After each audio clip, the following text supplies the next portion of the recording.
working. Hello, YouTube and Kick Worlds. Hello. So, um,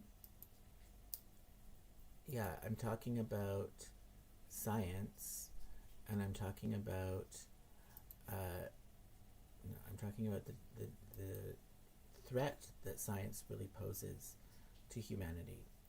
Where am I here? Just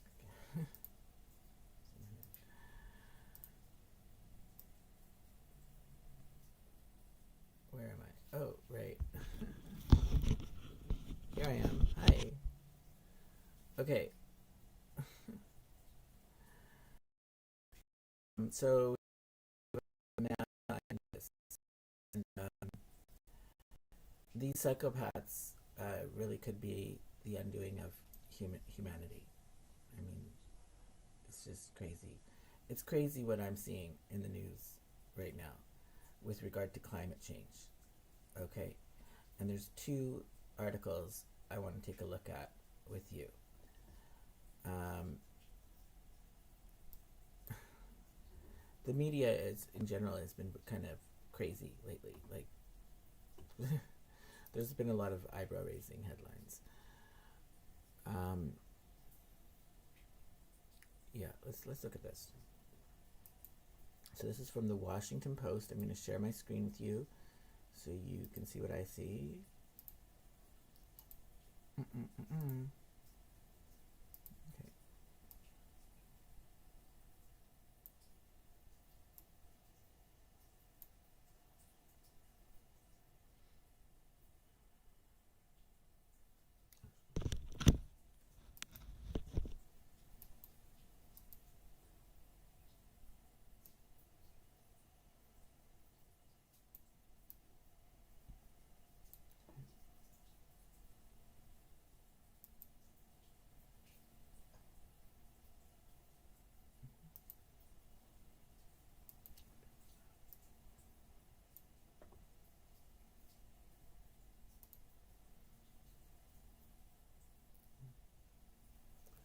Okay. I have to say, I'm really digging the two screens. It makes live streaming actually quite a bit easier. Okay, so let's look at this article. How an antacid for the ocean, I don't need my headphones. How an antacid for the ocean could cool the earth. Like, for real. I'm really seeing this. I mean, keep in mind the source, the Washington Post. Basically, as deep state as you can fucking get when it comes to mainstream media, or should I say fake news media outlets. I mean, this one is this news outlet is particularly bad. Now, okay, let's just read the article. The world's oceans stow vast amounts of carbon dioxide. Now, a growing group of scientists and companies say they've found a way to increase that storage capacity by tweaking ocean water chemistry. The technique, known as ocean alkalinity enhancement, usually involves dissolving acid neutralizing rocks in the ocean, allowing it to absorb more carbon dioxide. Researchers have been exploring this technology for the last 5 years, but over the last 2 months, at least a couple of startups have begun operation along the Atlantic and Pacific coasts. Planetary, a startup based in Nova Scotia, removed 138 metric tons of carbon last month for Shopify and Stripe. The startup Ebb Carbon is running a small site in Washington that can remove up to 100 carbon metric tons per year, and committed in October to remove 350,000 metric tons of carbon from the atmosphere over the next decade for Microsoft. Like what? Like, okay, I just need to pause right here. Why is Microsoft and Shopify, I don't know what that other company was called, are taking it upon themselves to change the chemistry of the ocean, to interfere and meddle with um, like, what do you call this? Geoengineering the planet. Geoengineering the planet, like changing the fundamental chemistry of the planet Earth that we live on. Microsoft and Shopify have taken it upon themselves to do this. Like, who elected them? Who elected them to change the chemistry of the ocean? Because I didn't get a vote on this. And it's something that affects everybody and all future generations. Proponents of the technology say it's one of the most promising forms of carbon removal, which experts say, oh God, here's these experts. Whenever you fucking hear the term experts say in the media, in the mainstream media, your bullshit detector should be going off immediately. I guarantee you 9 times out of 10, if not more often, what experts have to fucking say in the mainstream media is something harmful for humanity. Something that will be harmful for humanity. Okay. Which experts say will be necessary to meet climate goals even as the world cuts emissions. But in order for this to make a dent, it will need to be scaled up to remove billions, not hundreds of thousands, of metric tons of carbon per year. Yeah, they're removing. They keep saying removing. They're putting something in the ocean. They're not removing. They're adding. They're changing. They're redistributing. And they don't know what the outcome of what they're doing is going to be. They don't. Yale Associate Professor of Earth and Planetary Science Matthew Eisenman said, how it works. At its core, ocean alkalinity enhancement is a chemical reaction, one that is already happening in the ocean all the time. The ocean is the greatest carbon vault on the planet, and its ability to permanently store CO2 resides not only on its immense size, but actually on the natural alkalinity of seawater, said Antonius Gagern, Executive Director of Carbon to Sea, an initiative that funds ocean alkalinity projects. Okay, so there's big money to be made here. Today's ocean is slightly alkaline at a pH of 8.2, in part due to the chemical weathering of limestone, basalt, and other rocks throughout Earth's history. Today's ocean is slightly alkaline. Dissolved carbon dioxide in the water reacts with these alkaline substances to form bicarbonate ions, a stable form of carbon that can trap the element for millennia, thereby reducing carbon dioxide in the atmosphere without acidifying the ocean. Then, to restore equilibrium, the ocean absorbs more carbon from the atmosphere. This chemical reaction makes the ocean, the planet's largest carbon sink, a term referring to a natural or man-made reservoir that absorbs more carbon than it releases. Yeah, something necessary for life. And we're wanting to lock it up where it's not going to be accessible. The new technology aims to enhance this natural process by adding alkaline minerals to the water, either in a crushed or dissolved form. After studying the potential of marine carbon removal technologies, they're calling it a technology. It's essentially pollution. They're deliberately polluting the ocean. That's what they're talking about doing here. The National Oceanic and Atmospheric Association found ocean alkalinity enhancement was the most effective at capturing carbon long-term and among the cheapest options. Removing carbon could also help prevent ocean acidification. Although the ocean's chemistry has varied through geologic time, it has become more acidic as it has absorbed more carbon from human-generated emissions, said Andy Jacobson, a geochemist at the Northwestern University. The increased acidity makes it difficult for some marine organisms to build their skeletons and shells. In theory, ocean alkalinity enhancement has a lot going for it, Jacobson said, but more research is needed to determine how effective it is and how permanent the carbon removal is. Will it take off? Please, God. No, God will not allow this. Climate ventures and philanthropic funders are spending millions of dollars to fund ocean alkalinity enhancement. Researchers are still investigating the best strategy to implement the method. Ebb Carbon, for example, takes existing saltwater waste streams from treatment and desalination plants and uses electricity to alkalize it before returning it to the ocean, said Eisenman, who is the startup's co-founder and chief scientist. Another method is depositing alkaline minerals or solution into the ocean using a ship. Others want to enhance the rock weathering that already occurs on the coast. One of the biggest challenges is measuring how much carbon this can sequester. Alkaline minerals quickly dissipate in a large body of water, and it's difficult to quantify the carbon removed, said Daria Atamanchuk, senior research scientist at Dalhousie University in Nova Scotia, who advises Planetary on measuring carbon. Because questions remain about its impact on the ocean's ecosystems, any project would likely face opposition from the fishing industry. Right. Communities on the East Coast have pushed back against proposals, saying the effects are not well understood. They should not be dumping anything into the ocean, said Beth Cassoni, executive director of the Massachusetts Lobstermen's Association, adding that she is skeptical of the notion that you can alkalize the ocean like the pool in your backyard.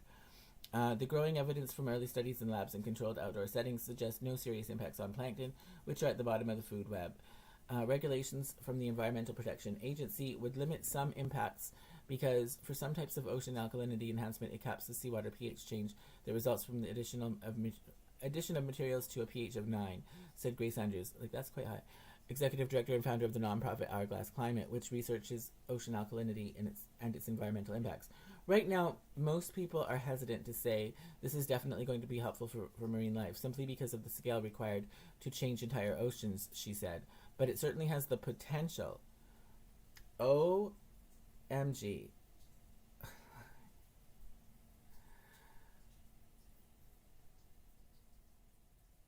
We are being ruled by psychopaths. I mean, that much is clear to me. These are psychopaths who are the big brains behind this stuff. Maybe not those individual researchers, but whoever's driving this climate change psyop on humanity has to be a psychopath. I'm a geographer, okay? I'm an award-winning geographer who gets straight A's when it comes to do with anything to do with geography. I've always been like that. I was born that way. I was born reading atlases. And I've never been really sold.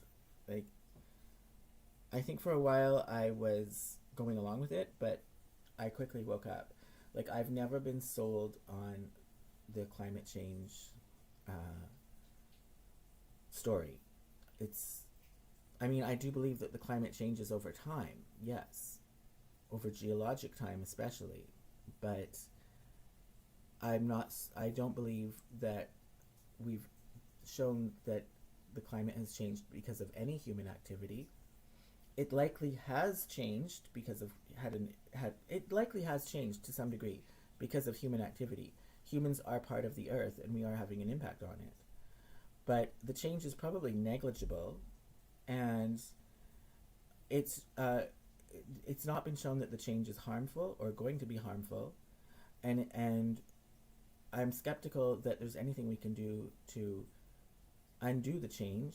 Like, we are part of the earth too, and to undo what we've done, like, well, we're still doing something by undoing it.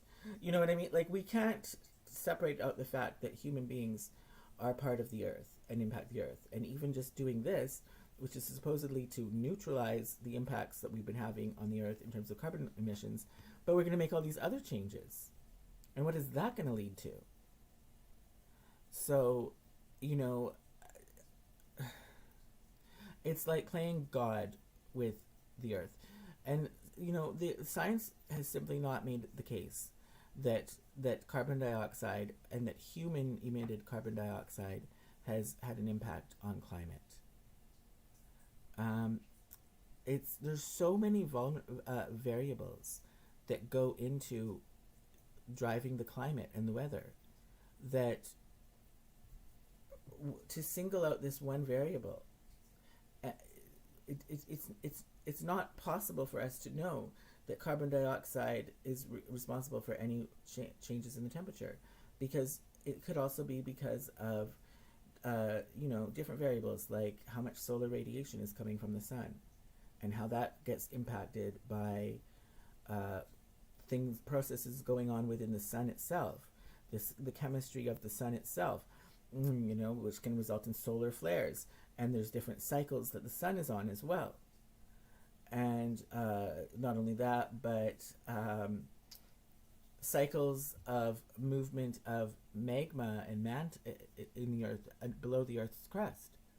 We're understanding more now that how that can have an impact on climate. The position of the earth in space, like the tilt of its axis, which does change over time. All of this can have an impact on climate around the world or in regions of the world, and it's not only just, but sure, humans can have an impact on it too. We can have an impact on it. We could be having an impact on it with CO2. We could be having an impact on it through other ways as well. We likely are, not just CO2. Some impacts could be leading to warming. Some other impacts could be leading to cooling. The net impact of human activity might be negligible then. It might be canceled out by some other impact that we're not even thinking about. We don't know everything. And, the fact that the weather forecast that you're going to get in the news, for how the weather's going to be next week is wrong quite often because we don't know everything. And our models cannot predict everything because they're not taking into account all the variables. And we at best we have a partial picture of what's going on, and we're going to take that partial picture and then do all this shit, like change the chemistry of the ocean, which probably can't be undone. Like make a huge change to the chemistry of the ocean based on a partial picture, and we only have a partial picture of what we're going to be doing, how that's going to be playing out. So we don't know. We don't know what's going to come of this. It's absolutely terrifying, and it's not up to these people to decide this, because it's all of humanity's future is at stake, and all of our, like, people who haven't even been born yet. So that would include, all of our children and grandchildren. Like, it's like, why do a handful of companies get to decide that they're going to do something that fundamentally changes the earth that future generations are living on? I mean, who elected them to that task and placed that amount of trust in Microsoft and Shopify? Like, Microsoft, haven't they already basically, I mean, they're a monopolistic company. They're not benevolent. Otherwise, all their software would be fucking free. So, it's very disturbing. It's very disturbing. These are like mad scientists, okay, trying to create Frankenstein. And then, over here, like, it just gets even crazier. Experiments to dim the sun will be approved within weeks. Scientists consider brightening clouds to reflect sunshine among ways to prevent runaway climate change. Oh my god, this boogeyman. Oh my god, bitch, I have to sign up. Well, I'm not. This was coming up on MSN earlier today, and so that's how I read it. Here, let's look at this one. Britain to approve £50 million sun-dimming experiments in bid to prevent runaway climate change. This term, runaway climate change. This is another article. It's a separate article. It's not just the same article, but on a different outlet. So it's a separate article with a different writer, right? Because that said it was written by George Bunn, and this one in the Telegraph, Sarah Napton. This is a different writer, but they're both using the same language. Doesn't it sound a little bit like plagiarism to me? Like it's like very repetitive language here. Prevent runaway climate change. I mean, I'm sure that the focus groups have shown them that when you put the word runaway in front of it, that pushes people's emotional buttons even more in terms of fear. The Advanced Research and Invention Agency, ARIA, will announce the funded projects within weeks, making Britain one of the world's biggest funders of geoengineering research. Geoengineering, playing God. I mean, human history has shown, and environmentalists should be aware of this, but sadly they're not. They're the most guilty of it. But human history has shown that when human beings play God with planet Earth, when human beings think that we can fundamentally change the conditions on Earth to create a desired outcome, Mother Nature has a funny way of showing up and showing us who's boss. It never works out.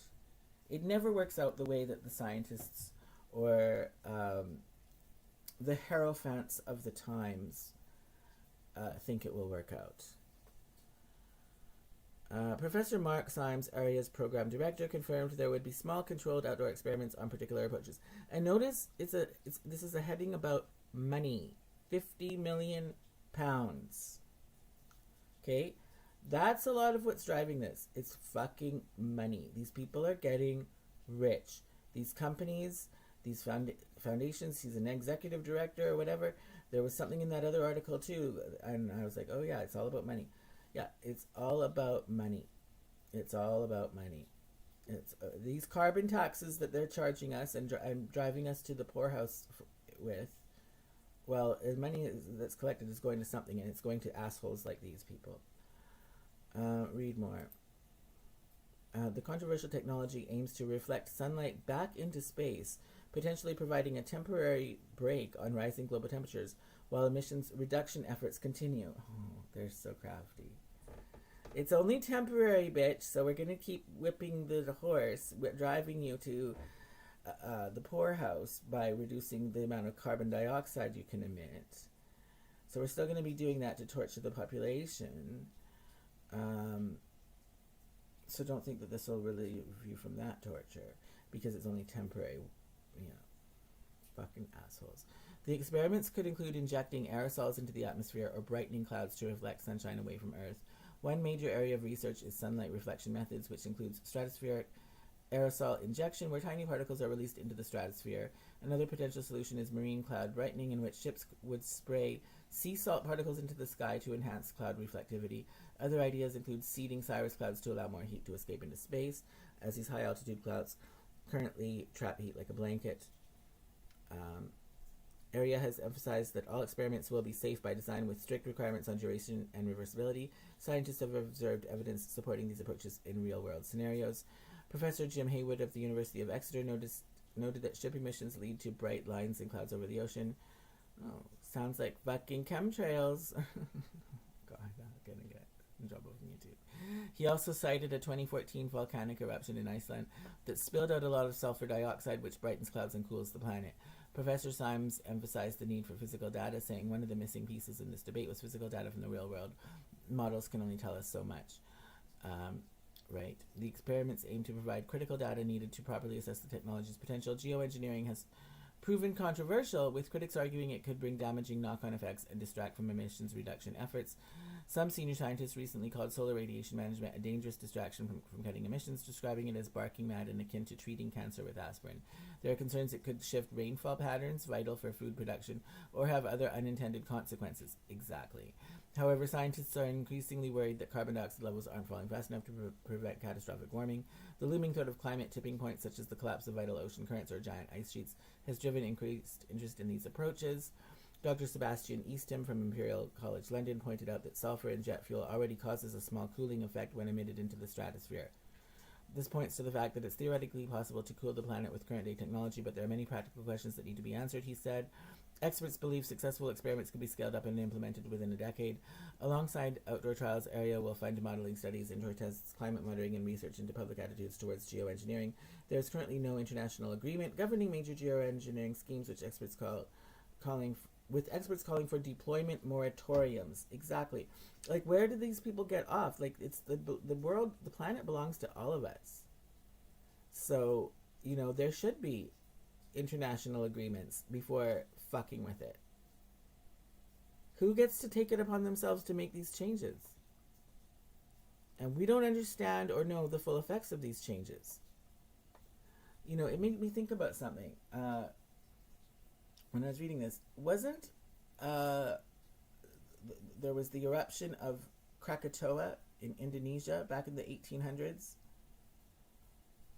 Put a whole bunch of small particles in the air, which caused more cloud formation, right? Because that's how clouds are forming. It's like our rain's forming, right? Like the rain droplets have to form around a seed of something, a particle in the sky. And so the eruption of that volcano, I believe it was Mount Krakatoa in Indonesia, increased the amount of particles in the sky, which then increased the amount of cloud cover in the world, which reflected more solar radiation out to space, and did result in what they called was a mini ice age, a small cooling, and there was, I believe it led to mass starvation. Like there was crop failures around the world because farms, like the plants were not getting as much sunlight as they had in previous years, you know.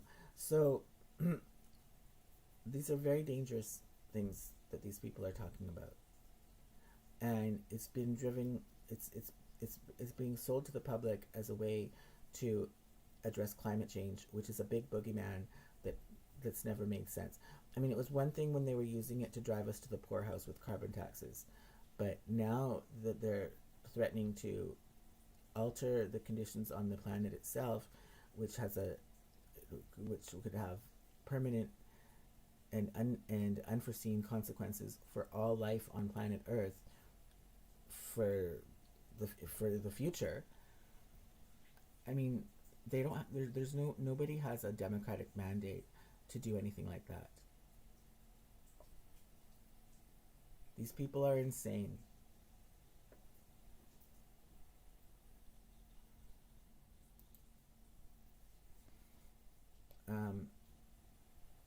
Wow, somebody's watching.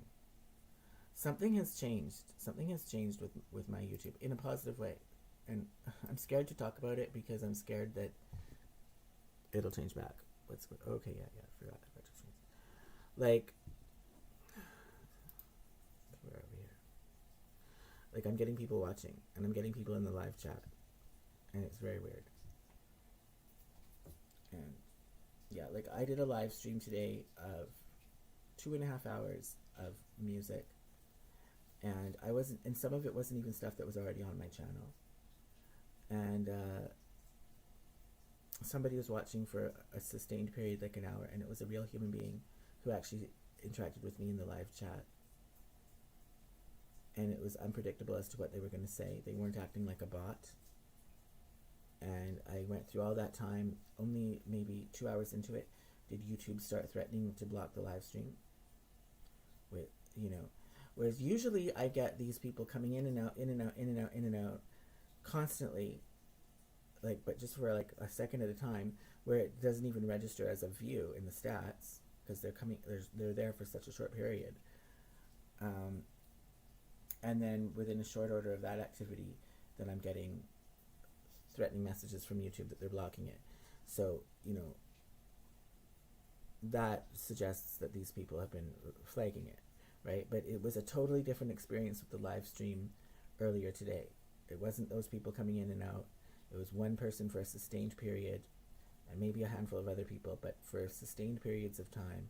Like, they're actually watching and interacting in the live chat. Like, that is something I don't get.